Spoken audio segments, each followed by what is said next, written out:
ya, Chaquiancay. Ya, porque el griega, bueno, hasta que vaya en la griega, no creo que vaya en Grecia, no India, no creo, ya, en los incas, Chaquiancay, ¿no? Entonces todo, en diferentes idiomas, se refería a que el paciente se consumía, se secaba, ¿no? Debilitado el catecismo de secado. Obviamente, existe la caquesia respiratoria, ¿no? El consumo, el poco oxígeno, lo primero que te va a excitar son los músculos, ¿no? Muy bien, y acá está lo que les decía, en las propiedades, en las primeras sociedades primitivas, en los papiros, ¿no? Pues se describió ya por primera vez, que he traducido, me he demorado en traducir, por eso dije a las 5:40. Se describe una consunción pulmonar asociada a adenopatía cervical, o sea, una tuberculosis ganglionar, ¿sí? Y podría ser la primera descripción de cuadro clínico de la tuberculosis pulmonar. Jóvenes, entonces probablemente estos pacientes, pues, aparte de tener problemas de ganglionar, probablemente también pulmonar y óseo sobre todo. Ya, y acá está la momia peruana que se encontró ya 700 años después de Cristo, niño con tuberculosis vertebral. De todas estas momias se ha estudiado ya el genoma del micobacterio. Por eso es que se ha calculado la edad, más o menos han dicho 300 millones. ¿Ya? Entonces, es un niño que tuvo tuberculosis vertebral, visceral y se aislaron. Y está en el Museo de Ica. A los que les gusta ir a Ica pueden ir a conocer. Entonces, y hasta el día de hoy, ¿no? La tuberculosis se llama la peste blanca. ¿Ya? Y es, digamos, sigue siendo una pandemia. La pandemia es un problema a nivel global, mundial. Sigue siendo una pandemia. ¿Ok? ¿Desde cuándo se llama peste blanca? Desde el siglo XVII. O sea, unos aproximadamente 200 años. Entonces, se aumentaron la densidad poblacional en ciertas ciudades, ya aumentaron los casos. Digamos, esto se debe, uno, al hacinamiento, grandes ciudades, ¿no? Extrema pobreza o extensa pobreza en ese momento, y se diseminó todo Europa Occidental, llegando a ser la causa del 25% de las muertes. La tuberculosis mata más que el VIH, mata más que la malaria. Solamente una vez en la historia de la medicina ha sido despojada, que ha sido durante la pandemia. Y todo apunta que probablemente ha sido durante la pandemia. Uno, porque obviamente los casos de COVID subían como la espuma, y segundo, porque había su diagnóstico de las personas muy buenos de salud, entre otras cosas. ¿Ya? Y en 1650 fue la principal causa de muerte. Hoy en día sigue estando entre las 10 primeras causas de muerte. Y acá está. Entonces, las 10 causas de muerte en el año 2021. ¿No? Digamos que ya estaba bajando un poco la pandemia, o estábamos, digamos, en la mitad de la pandemia, ¿no? Porque la pandemia duraba 2020-2022. ¿Ok? Y acá, como pueden ver, la tuberculosis, digamos, está aquí, muy por debajo nomás de la diabetes y de la enfermedad renal. ¿Ok? O sea que, y es más, esas dos son condiciones que te predisponen para tuberculosis. ¿Ok? Y miren acá, bueno, acá se siguen muriendo del corazón, ¿no? Porque les gusta comer chicharrón, próstata, ¿no? Eso siempre ha sido una observación, ¿no? ¿Desde cuándo nos morimos más del corazón? Desde que hemos adoptado las costumbres norteamericanas, la famosa comida rápida. Y el bróster, esa salchipapa que ustedes consumen, o las hamburguesas, ¿no? Que te quitan 9 minutos de vida, son alimentos procesados, ¿ya? El aceite de palma, por si acaso, el mejor que se produce en San Martín, se va al extranjero, y el que le sigue se va a Lima. O sea, lo más feo se queda acá. Por eso es que el brote está 8 soles, ¿no? Ya. Luego, ustedes pueden ver en esa lista que no solamente la tuberculosis como enfermedad respiratoria está ahí, también la enfermedad pulmonar obstructiva crónica, que es la cuarta causa. ¿Sí? Las infecciones del tracto respiratorio bajo, la neumonía, por ejemplo, también está ahí. ¿Ya? El cáncer de la tráquea, de los bronquios, del pulmón, también. ¿Ok, jóvenes? Entonces, y digamos ciertas condiciones que podrían predisponer a tuberculosis, diabetes, enfermedad renal y cirrosis hepática. Esas tres patologías siempre tienen que tenerlas en consideración. Obviamente igual que el VIH y que el cáncer, sobre todo el que está en química. ¿Ya, jóvenes? Y acá está un poquito de, digamos, la realidad peruana. ¿Ya? Bueno, sabemos que aproximadamente somos 33 millones de habitantes, ¿no? Los casos de Perú en MDR son 1256 y de XDR 82. ¿Ok, jóvenes? Gracias a Dios, el 79 y el 83% de los casos para MDR y XDR están en Lima. ¿Ok? Lima y Callao. Y Lima y Callao también casi el 60%. Entonces, está mayormente concentrado en Lima Este, o sea, todos los que van a visitar a sus tíos en Ate, en Vitarte, en Huaycán, Chosica, Urigancho, San Juan del Urigancho. ¿Okay? Toda esa parte de Lima, sacas una piedra y ahí te tuberculosis. ¿Ya? Y alto riesgo, por ejemplo, está San Martín, ¿no? Yo me acuerdo mucho que una de las primeras cosas que me cuestioné cuando llegué fue, ¿y ahora qué voy a tratar acá? Si hacía un sol que daba justo en septiembre, entonces hacía fuerte el sol. Pero en realidad después me di cuenta que hay bastantes problemas respiratorios aquí, por muchas cosas. Y la tuberculosis es una de ellas. Si hablamos del foco urbano, la banda y Morales se lleva de encuentro a Tanapote, por si acaso. Y si hablamos de provincias, Tocache y Alto Maipo. ¿Ok, jóvenes? Para que lo tengan como referencia, no para que se asusten y ya no viajen. Y acá, este es un mapa mundial, ¿no? Es un reporte que sale todos los años, una vez se demoró, pero ahora ha salido el año pasado, en octubre, ¿ya? Nosotros estamos acá. Más o menos, ¿qué estima? Entre 100 a 300 casos. ¿Cuántos nosotros diagnosticamos acá? Casi 200 casos. ¿Cuántos pacientes MDR teníamos para el año 2017-18 que yo había llegado? 4 o 5 casos. ¿Cuántos tenemos ahora? Como 15. En solamente mayo del 2025. Entonces, en menos de una década, los casos de MDR se han triplicado en la región. ¿Ya? Así que a tener muy en cuenta eso y luego vamos a hablar del por qué. Entonces, por ejemplo aquí, ¿no? En Perú como tuberculosis resistente. En el 2020 se diagnosticaron 1.489 casos, ¿no? Que corresponden al 48% de casos estimados, porque normalmente lo que se quiere o la brecha que tenemos son 3.100. O sea, quiere decir que probablemente nosotros como región no sean los 14 que tenemos ahorita. Probablemente, tranquilamente podrían ser más de 20.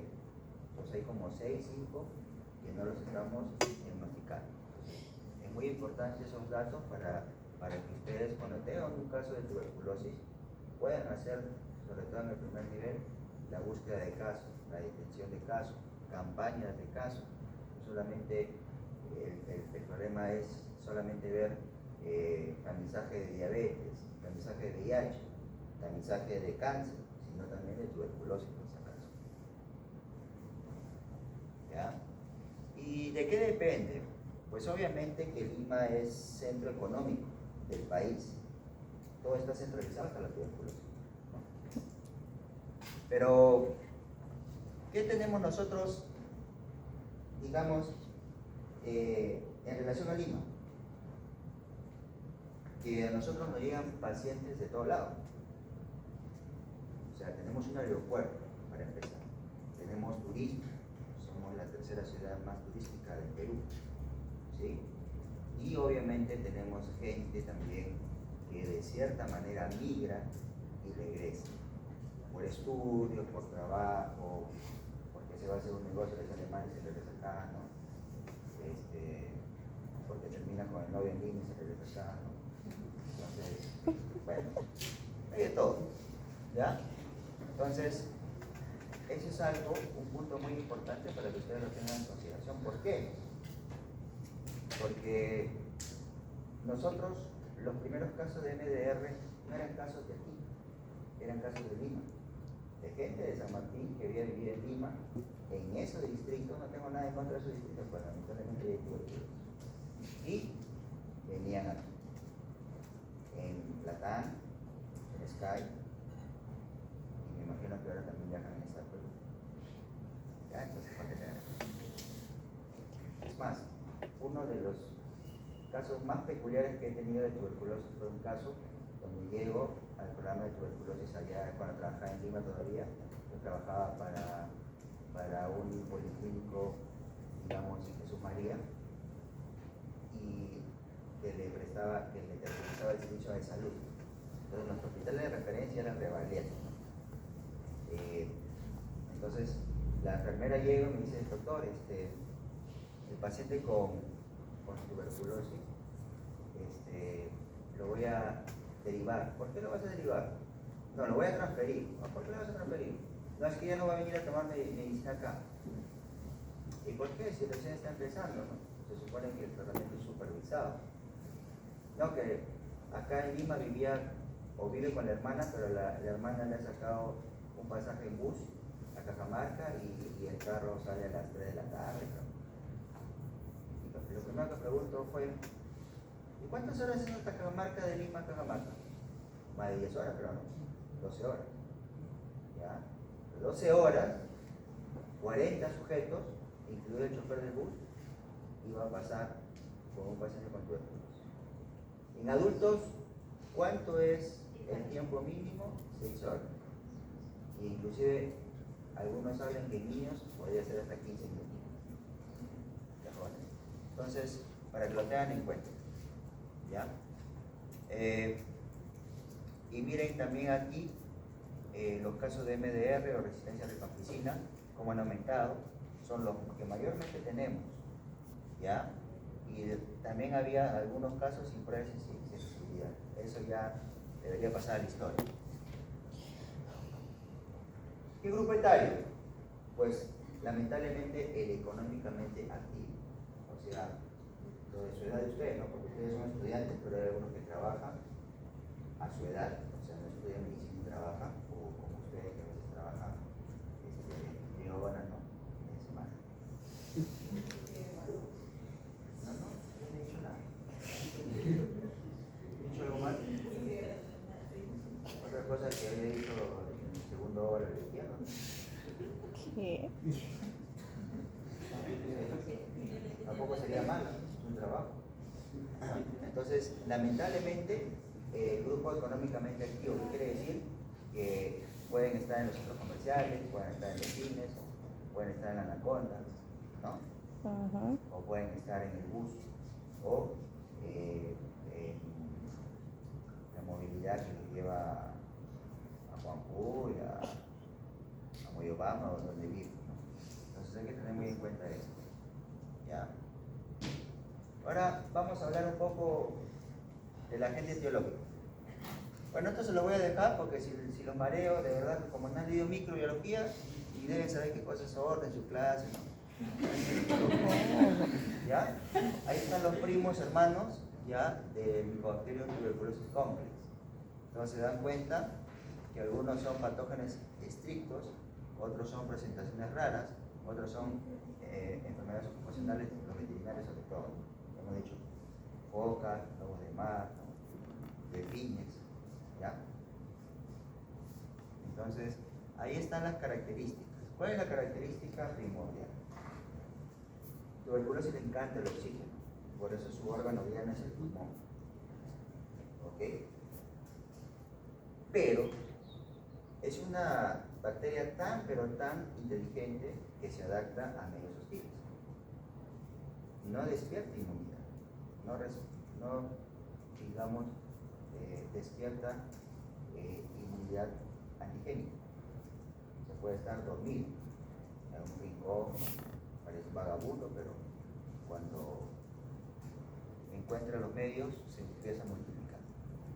Resistente al frío, la congelación y la desecación, por los rusos, los esquimales, los siberianos. Sensible al calor, aunque hay estudios que ya no mencionan tanto eso, ¿no? Antes se creía que los rayos ultravioletas lo evaporaran, ahora no es tanto así porque se está adaptando. No va a decir que cada unos años nosotros nos quememos, nos bronceemos, nos dé cáncer de piel y haya más tuberculosis que cualquiera porque ya se adaptó al clima de San Martín. Y bueno, sí es sensible a la luz ultravioleta, ¿okay? Y la multiplicación es muy lenta, una vez al día. Ahí está la complejidad de su pared. Una bicapa lipídica, ¿sí? Un armazón. Difícil que penetren las drogas, los medicamentos. ¿Ok, jóvenes? Obviamente que se tiene sus fármacos que actúan a diferentes niveles, ¿ya? Pero es muy importante que tengan en cuenta que la pared de linfobacterias tuberculosis es una coraza, ¿ya? Eso le da resistencia, ¿no? De cierta manera. Ahora vamos a hablar un poco de fisiopatología. En realidad no es una clase de fisiopatología, pero vamos a hablar un poco de eso. Ya, muy bien. Entonces, lo primordial. Tenemos que identificar y siempre tenemos que tener cercado al caso índice. ¿Qué es el caso índice? El caso índice es aquella persona afectada por tuberculosis, sea tuberculosis pulmonar o extrapulmonar, y en el que requiere una búsqueda activa de contactos. Entonces uno puede llamar caso índice y no hacer nada por el caso índice. Si es pulmonar, con más razón. ¿Y qué es lo otro que tienes que identificar? El sintomático respiratorio, que es aquella persona con tos con flema mayor o igual a 15 días. ¿Ok? Entonces, mayor a 2 semanas, tiene que estar esa persona con tos con flema dentro de tu diagnóstico diferencial, tener a la tuberculosis pulmonar presente. Y ahora vamos a ver por qué.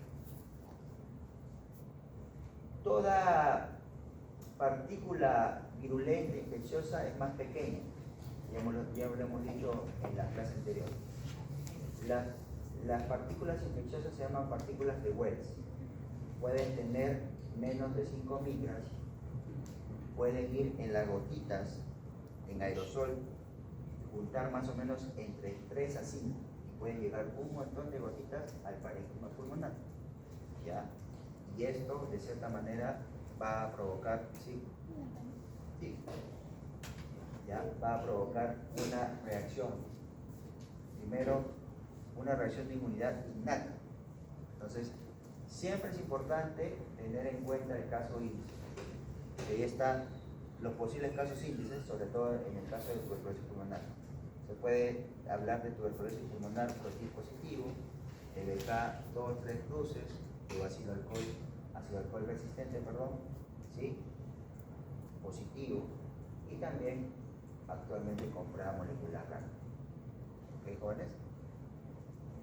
Entonces, ¿por qué es importante el sintomático? Porque las personas que tosen son las que más contagian. Cuando una persona tose, y clásicamente dentro de la manifestación clínica, el 95% de pacientes tosen. Liberan 3.500 bacilos. Pero ¿saben quiénes son los que más liberan bacilos o partículas infecciosas? Los que estornudan. Una persona con tuberculosis que tiene rinitis alérgica y estornuda puede eliminar hasta 10.000 bacilos en un solo estornudo. ¿Ya? Entonces, ya saben, la paciente con tuberculosis le taponan las cosas nasales. Preferible que respire por la boca a que estornude. o le pasan una pluma por la nariz. A ver, señor, vamos a hacer una prueba. ¿Ya? Inclusive se hablan en algunos textos que una persona cuando tose por tuberculosis puede propagarse hasta 7 metros cuadrados a la redonda. Entonces, propaga más el COVID, porque el COVID cuando tosían eran 3 metros y la tuberculosis 7 metros. Por eso que a las personas que ustedes han ido, los que estamos rotando o los que han rotado, que cuando están en el PCT ustedes ven que mi escritorio está en un lado y las sillas están para otro lado, porque normalmente nosotros deberíamos evaluar a un paciente con una distancia mínima de 6 metros. Obviamente 6 metros, su mascarilla, el paciente con tuberculosis pulmonar y nosotros con nuestro respirador. ¿Han visto en algún momento? ¿No? Creo que algún compañero, tú Lara, ¿no? Esto conmigo. ¿Has visto, no? Como el paciente lo ponemos a un lado, ¿no?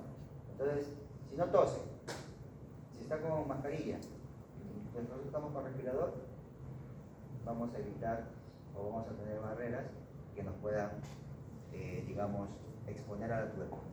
¿Quiénes más? Los que están sin tratamiento, por eso les hablaba del caso índice. Tienen que buscar los contactos. Enfermos que acaban de iniciar tratamiento y casos pobres de respuesta al tratamiento. El seguimiento también es importante. Esto pasó en el VIH. Y nos fuimos todos a que nuevamente haya tuberculosis en el mundo. Pero también no solamente es cuestión de que lleguen las partículas infecciosas de Wells, sino también que haya una inmunidad deficiente en tu cuerpo. Y para esto, mayor grupo de riesgo, los pacientes con VIH. Los que le siguen, los diabéticos, 3 veces más. ¿Quiénes más? Los que tienen enfermedad renal crónica. ¿Quiénes más? Los que tienen cirrosis hepática. ¿Quiénes más? Los que toman algún tratamiento de inmunosupresión, los oncológicos, los que tienen enfermedad autoinmune. ¿Ok, jóvenes? Lupus, artritis, esclerodermia. Pacientes menores de 5 años, porque la inmunidad está inmadura todavía. ¿Ok? ¿Quiénes más son grupos de riesgo? Los que viven con pacientes con VIH, porque podrían tener VIH en algún momento, para saber, justo hemos tenido un caso social en el hospital. La esposa se ha enterado que el paciente debutó con VIH y lo abandonó. Para que vean un punto más en cuanto a las mujeres. O sea, bueno.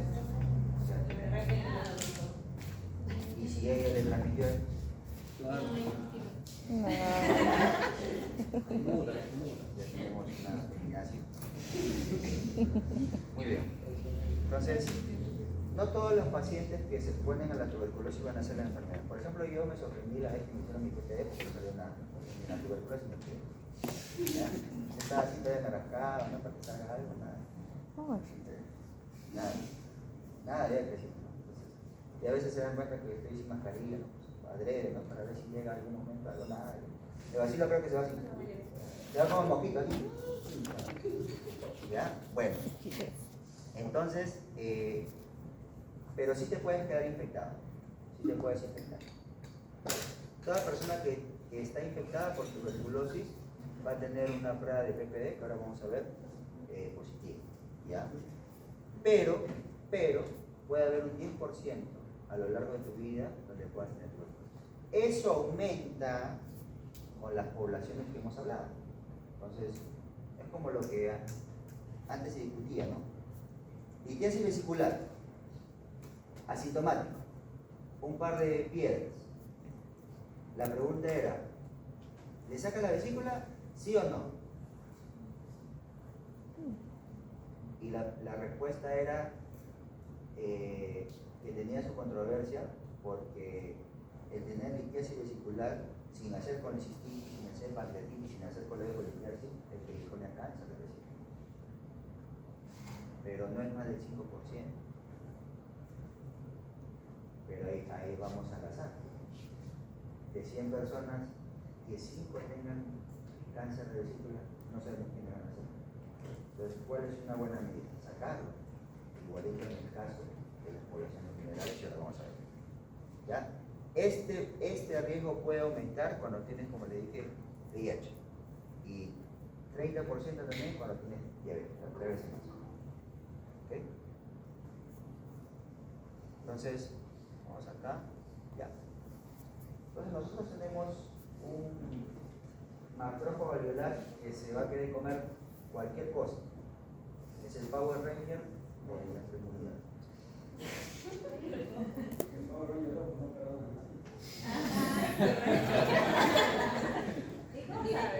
O sea, creo que Quería ser el rojo. su compañero en vez de bailar es Power Ranger. O sea, él es el rencoroso, no perdona. Muy bien, entonces el macrófago va a querer fagocitar, se va a querer comer al Helicobacter. Obviamente que dependiendo de la carga baciliar lo va a poder hacer o no. Si está deficiente este macrófago, está viejo, está envejecido, está adormitado, como en el caso de los que tienen tabaco o alguna enfermedad de inmunosupresión, pues obviamente los bacilos se van a empezar a multiplicar dentro del macrófago y lo van a reventar, lo van a romper. Esto va a liberar y se pueden ir al torrente sanguíneo y luego producir tuberculosis en cualquier órgano de nuestro cuerpo. En cualquier. ¿Cuál es la causa más frecuente de tuberculosis extrapulmonar? La pleura. Y en Europa, ganglioma. Pero en realidad la tuberculosis se puede dar en el intestino, se puede dar en la mama, se puede dar en el ojo, que hay un caso, en Cajamarca, mucho tuberculosis ocular, se da hasta el oftalmólogo, luego te puedo regular nomás, ¿no? Pero ¿qué le voy a ver el ojo? ¿No? Entonces, en realidad es una enfermedad que puede afectar cualquier órgano de nuestro cuerpo. Luego viene a tallar algo muy importante y por lo que lo hace vulnerable a los pacientes con VIH, que son los linfocitos. ¿Ya? Los linfocitos citotóxicos, los CD4. ¿Ya? ¿Por qué? Porque el macrófago morderá un pedazo de bacilo, ¿no? Y lo lleva a las células predisponizadoras de antígeno. Y ahí luego se empiezan a formar linfocitos específicos por el paciente. Entonces, ¿qué quiere decir? Que cuando tú tienes una inmunidad linfocitaria, también la tuberculosis te va a hacer por eso. Entonces, por eso el VIH y los diabéticos tienen ese problema. ¿Ok? Tienen ese problema. ¿Ya? Pero en algún momento tus defensas están muy bien, tú estás sano, van a poder doblegar, van a poder encarcelar a la tuberculosis y se va a formar una reacción inflamatoria, van a encapsular el micobacterio. ¿Ya? Y ahí, digamos, en esa reacción donde ustedes y yo podríamos salir PPD positivo. ¿Qué traduce el PPD positivo? Es una reacción de hipersensibilidad retardada mediada por linfocitos, no por el macrófago. El macrófago actúa apenas huele algo, se va a querer morder a todos los bacilos. Pero los linfocitos pasadas varias semanas. Algunos hablan de 3 semanas, algunos hablan de 6 semanas. ¿Ok, jóvenes? Entonces, doctor, ¿qué quiere decir? Porque en su diapositiva usted dijo que usualmente es crónico, pero quiere decir que si yo tengo los linfocitos hasta el jefe, ¿podría ser una enfermedad apenas me expongo? Obviamente que sí. ¿No? Son pacientes con diabetes, VIH, por eso sí, pues son buenos. ¿Ok? Los que tienen neutropenia, ¿ok, jóvenes? ¿Ya? Y puede haber también una diseminación sistémica. ¿Ok? Algunos van a formar, va a haber una necrosis, va a haber una liquefacción y va a haber una cavidad donde, digamos, la cavidad es un medio ideal para que se siga multiplicando el bacilo. Una cavidad, una lesión cavitada por tuberculosis, porque no es lo único que te da una lesión cavitada, probablemente sea la lesión donde mayor carga basilar existe. Existe tal carga basilar que es bien difícil que en esa cavidad existan dos tipos de mutaciones para los fármacos y ahora vamos a ver por qué. En otros casos hay una resolución con una fibrosis, una cicatriz que se ve en una placa, ¿no? Que a veces te dicen, oye, ¿usted ha tenido contacto con pacientes con tuberculosis o tiene tuberculosis? Pues puede pasar, ¿ok? Justo tenemos el caso de un señor. Él tiene lesiones fibróticas en ambos ápices de ambos pulmones. Supuestamente nunca ha tenido tuberculosis. ¿Ya? Entonces aquí está, ¿no? Entonces se forma una adenitis, una linfangitis, una neumonía, ¿no? Ese es el famoso complejo de Ranga, ¿ok? ¿Ya? Y en los que están predispuestos, los niños menores de 5 años, los pacientes con VIH pueden hacer una tuberculosis primaria, o también llamada primo-infección. Los adultos, los que tienen bien la inmunidad, lo pueden hacer con los años, y eso se llama tuberculosis postprimaria o reactivación por tuberculosis, que normalmente cuando sucede eso, ¿sí? Cuando yo tengo 15 años, o ya pongámoslo así, cuando yo tenía 23 años o 24 años, hice mi internado, me expuse tuberculosis, y a los 40 debuto con diabetes, 2 años después tengo tuberculosis. Probablemente la exposición inicial fue casi 20 años atrás. Bajaron las defensas y empecé a hacer tuberculosis. Eso se llama tuberculosis postprimaria o reactivación T. Las lesiones o los segmentos que más se comprometen en ese tipo de pacientes son el segmento 1, apical, 2, posterior y 6, que es el superior de los basales. ¿Ok? Cuando aparece una tuberculosis en forma de consolidación con broncograma aéreo, o sea, una neumonía tuberculosa, cuando aparece un derrame pleural, cuando aparece un ganglio, una adenopatía que crece y obstruye un bronquio, ¿sí? O cuando hay otras formas de presentación, eso se llama tuberculosis primaria. Y era primaria porque antes lo tenían relacionado a los niños. O sea, antes el grupo, estamos hablando antes de los años 80, obviamente que aparezca el VIH, el grupo de riesgo eran todos los menores de 5 años. Y por eso se creó la BCG. ¿Qué jóvenes? Pero ahora, comiendo chatarra, siendo prediabético, sin saber, podrías debutar con tuberculosis de buenas a primeras. O sea, con una prima-infección o con una tuberculosis primaria.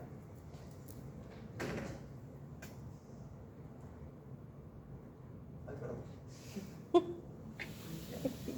Entonces ahí les dejo eso ya para que recuerden, ¿no? Ahí están, ¿no? Las partículas de Wells, cómo llegan, el sistema inmune, se escapa y se va por todo lado. Acá, esto de aquí, nosotros podemos tener la reacción del PPD. Ahorita vamos a ver. Entonces, en una infección primaria, en un primer contacto, en una prima-infección, el 70% se puede eliminar de los patógenos con una buena inmunidad. El 30% van a ser una infección. De este 30%, el 90% va a ser una tuberculosis latente. Se dice que 1/3 de la población mundial está infectado por tuberculosis. Menos yo, que no tengo nada. ¿Ya? 10% tuberculosis primaria. ¿Ok, jóvenes? Ya saben acá en tuberculosis primaria cuáles son los grupos de riesgo, ¿no? ¿Quiénes serían? Pacientes con VIH, diabetes, menores de 5 años, una enfermedad renal. Es más, los que hacen tuberculosis primaria inclusive pueden hacer a otros órganos, o sea, qué feo, ¿no? ¿Ya? Y el 10% hacen tuberculosis postprimaria, es lo que les decía. ¿Qué jóvenes?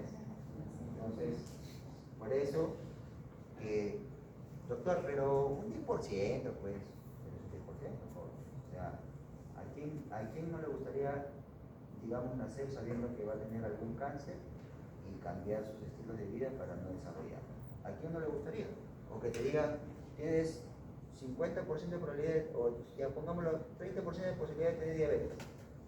Ya le sumo fibroste, papa, ya me sube 60, 70. ¿Ya? Entonces, ¿qué significa tuberculosis latente o estado latente de tuberculosis o infección por tuberculosis? Ya. Es simplemente que esas partículas de Wells llegaron al parénquima pulmonar. O sea, estás infectado por Mycobacterium tuberculosis. No discrimina entre enfermedad e infección. No discrimina. ¿Qué quiere decir? Que si yo me hago un PPD y tengo el PPD que lo positivo en, digamos, en grupos de no riesgo a partir de 10 milímetros y en grupos de riesgo a partir de 5. ¿Qué quiere decir? Que si yo tengo un PPD positivo, yo no puedo asegurar que esa persona no tenga la enfermedad por tuberculosis. Puede estar enfermo o puede estar infectado. No discrimina. Entonces, ¿qué tengo que hacer cuando yo descubro un paciente con un PPD positivo? Tengo que descartar la enfermedad. Y ahora vamos a ver cómo se descarta una enfermedad. ¿Ok, jóvenes? Entonces, miren lo que les estoy diciendo, ¿no? No debe ser que agarre y en algún momento empiecen a trabajar, ¿no? Como algunos amigos que tengo que ya no fueron especialistas y me llaman, ¿no? Y me dicen, oye, ¿sabes que yo salí un PPD positivo? Pues, primero evalúa clínicamente si tiene síntomas, tomarle una radiografía, tomarle una mastografía, que sea. Entonces, todo paciente que tiene PPD positivo es un paciente que podría tener enfermedad por tuberculosis y ustedes están en la obligación de hacer el descargo, como un contacto, algo así. Véanlo de esa forma. ¿Ya?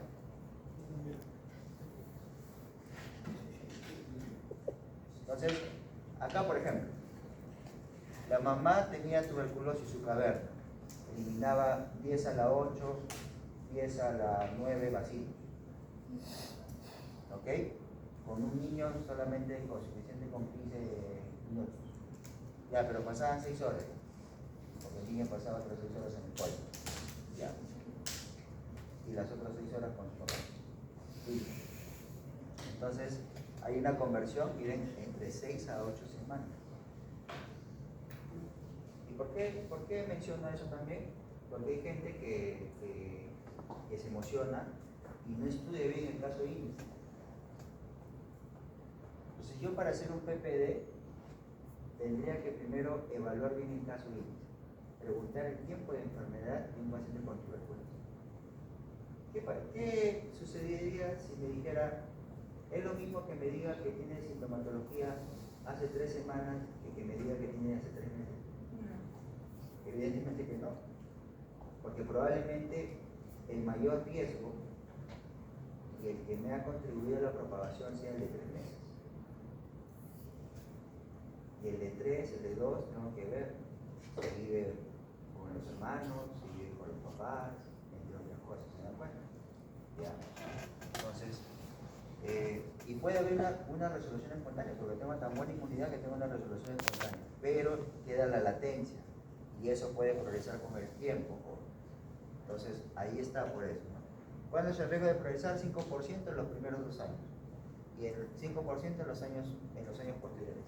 Y hemos tenido, la verdad que la tuberculosis tiene 1000 formas de presentación, es la gran simuladora junto con el lupus, junto con la sífilis. Son las grandes simuladoras de la historia de la medicina. ¿Muy jóvenes? Entonces, estos pacientes pueden venir con diferentes síntomas y con diferentes lesiones. Y obviamente que hay que ver que si son VIH. Entonces, en un paciente que tiene tuberculosis, aparte obviamente de hacerle los estudios de contacto, aparte obviamente de hacerle sus pruebas, ¿qué otras enfermedades o qué otras condiciones médicas tendrían que descartar en estos pacientes? Por todo lo que estamos comentando.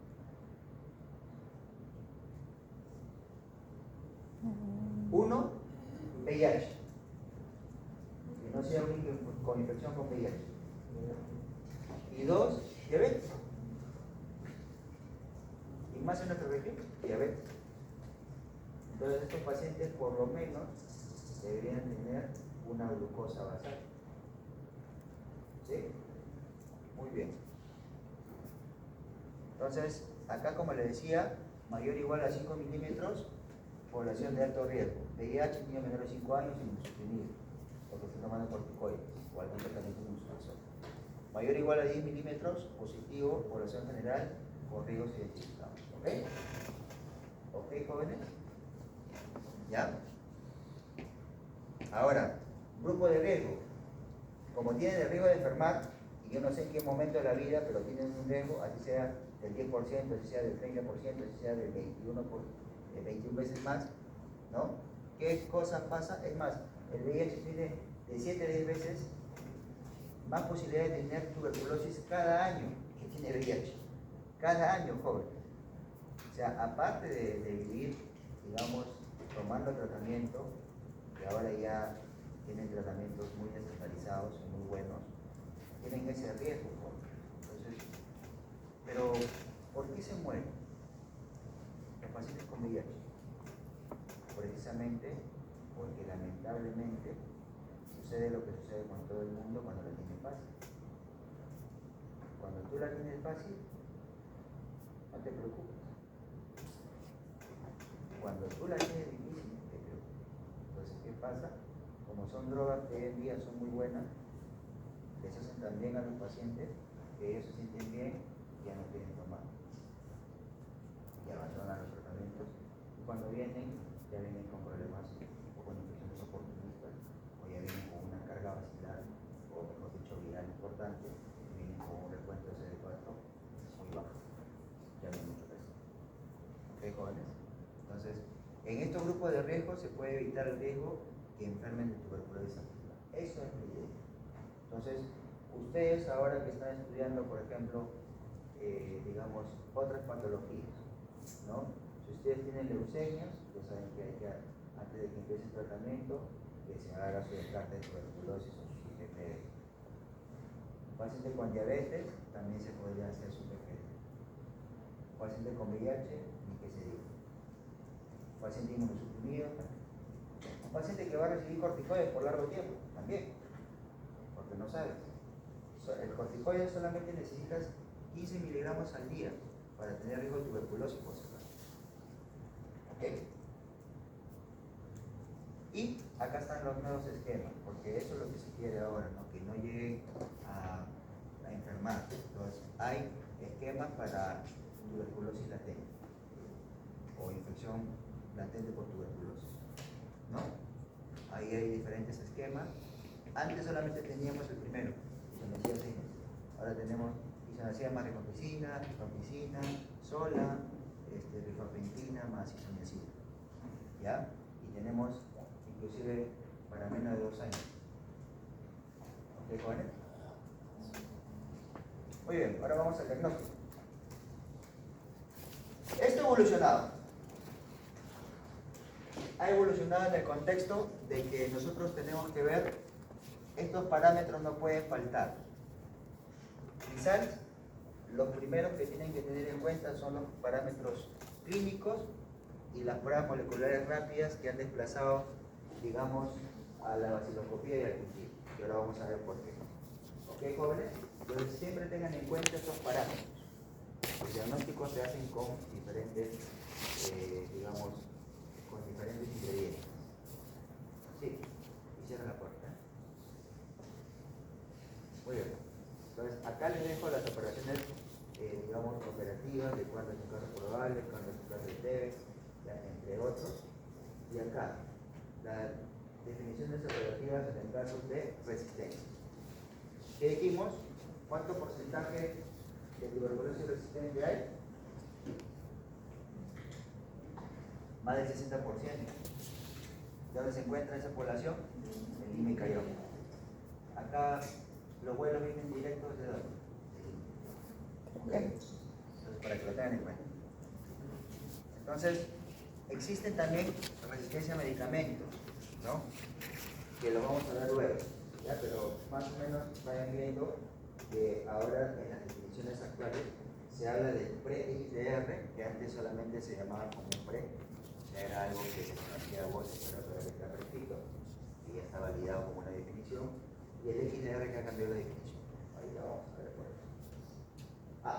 Recuerden, poliresistente es más de un medicamento antuberculoso, pero si criterio es MDR, ya que el MDR es resistencia simultánea y isonecidia rifampicina. Entonces, las pruebas moleculares rápidas te diagnostican DNA del Mycobacterium tuberculosis y también te dan cierta resistencia, aunque ahora vamos a ver. Pero vamos primero con la presentación clásica de la tuberculosis, la tos. 45% de casos, tos completo. ¿Ya? También tiene un curso insidioso, curso progresivo, ¿ya? También puede tener otra sintomatología. ¿Cómo cuáles? Fiebre, despertina, ¿no? La tarde-noche, una vez al día. Eso es una fiebre intermitente. Escalofrío, sudoración nocturna, malestar general y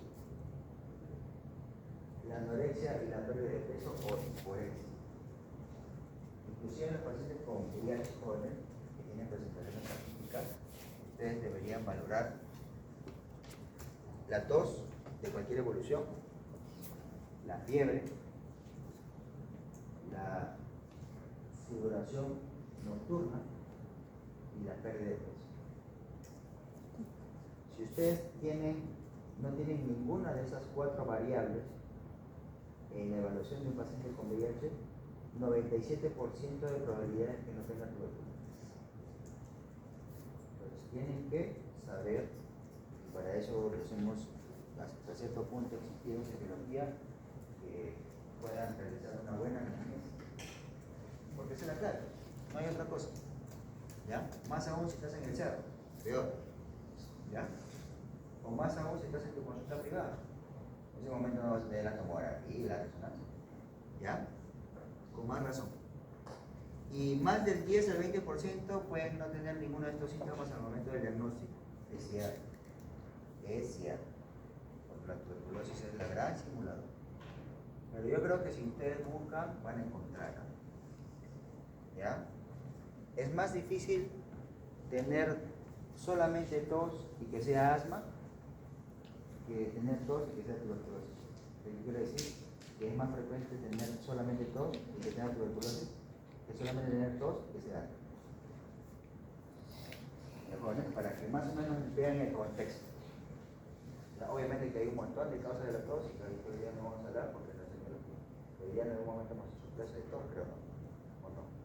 Bueno, no me acuerdo si como ustedes. Ya. Y las muestras microbiológicas, porque obviamente en una enfermedad infecciosa necesitamos el aislamiento microbiológico. ¿Ya? Nosotros podemos hacer un montón de cosas. Y lo que está con azul es lo que hacemos con más frecuencia en el hospital. La expectoración espontánea, el expulso inducido que es con solución hipertónica, se nebuliza con solución hipertónica. Ya saben que la solución hipertónica es el cloruro de sodio en los adultos al 6 y 7% y en los niños al 3%. ¿Okay? ¿Ya? Y el lavado broncoalveolar, que debe estar restringido para ciertos pacientes. Ya saben, la clase pasada dijimos que cuánto, al formar, al hacer una broncoescopía, ¿cuánto riesgo había? De exponerse 200 veces más. Entonces no sean malos conmigo. ¿Ya? Entonces también tenemos la biopsia, contenido gástrico. El aspirado gástrico se hacía en niños antes, se tenía que hacer apenas se despertaba porque normalmente la escalera mucociliar barre el moco, lo deja en la cuerda vocal y deglutía el niño.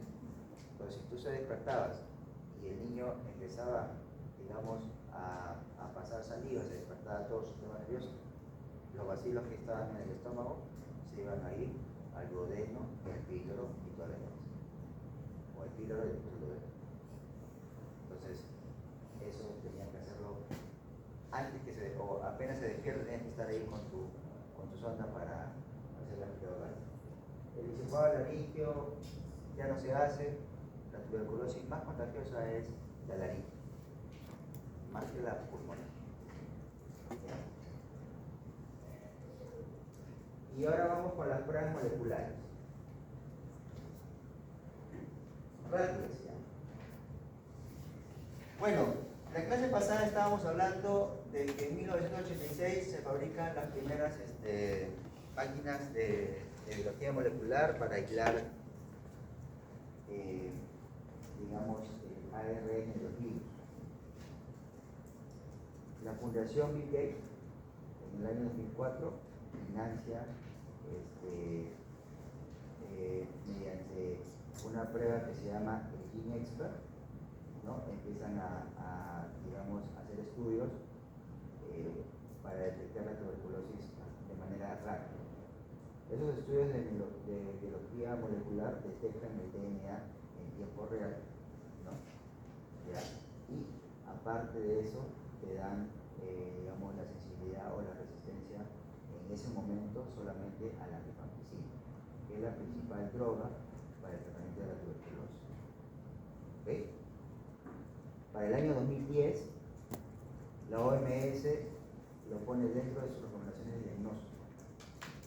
Para el año 2013 llega al Perú y para el año 2018 llega a San Martín. O sea, nosotros tenemos Gene Expert, sino que ha evolucionado el Gene Expert. ¿Por qué? Se ha podido, digamos, aparte de lo que primero fue que solamente te da la resistencia a la rifampicina, hoy en día, acá en nuestra región, en el laboratorio de resistencia artificial, no solamente podemos detectar resistencia a la rifampicina, sino también a la isoniazida, a las quinolonas y a los inyectables. ¿Ok? Antes, la resistencia a esos 4 drogas te daba XDR. La resistencia a isoniazida, rifampicina y quinolonas te daba la definición, o te da la definición hasta ahora de pre-XDR.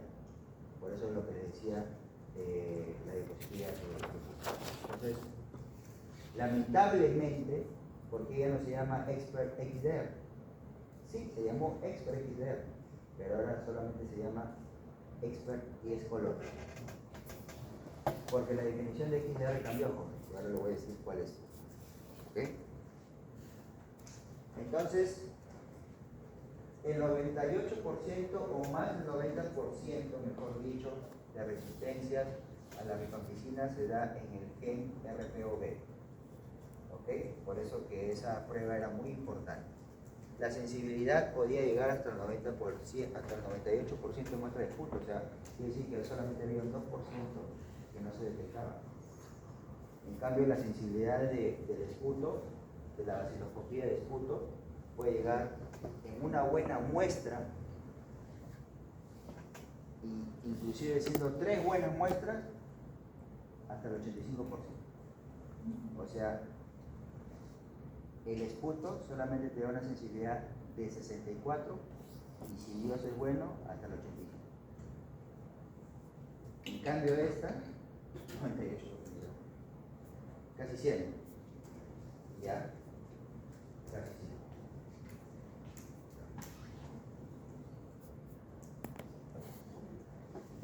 Ahí está, lo que le decía. En cambio, a la otra, digamos, a la otra mejor droga importante del esquema, tiene 3 genes. De los 3 genes, estos 2 son los primeros. O mejor dicho, son los más importantes, los mejores. Entonces, antes, para hacer este tipo de sensibilidad teníamos que hacer el genotype, pero el genotype solamente se hace en Lima, en un laboratorio nivel 3, o sea, uno hay que tener mucho nivel de bioseguridad. El Gene Expert o genotype no es tanto así, ¿ya? Y se fabrica primero en USA. Ahí está Microsoft, ¿no? ¿Sí es el dueño de Microsoft? Bill Gates. No me pegue. Ahora, ahí está. ¿Ya? Entonces, ¿por qué 10 colores? Porque se usan 3 cartuchos. el original, el Expert, el Ultra, tecnología 2018, y el Expert XDR que la valoró en el 2020 porque cambió la definición de XDR. En los primeros, o sea, por el año 2010, necesitabas 136 bacilos por mililitro de muestra de esputo. En el Ultra del 2018 que llevó San Martín, de 12 a 16 bacilos por mililitro de esputo.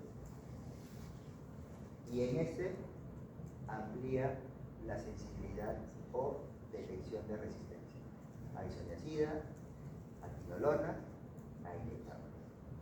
¿No se dan cuenta? ¿Cuánto tiempo? 2 horas.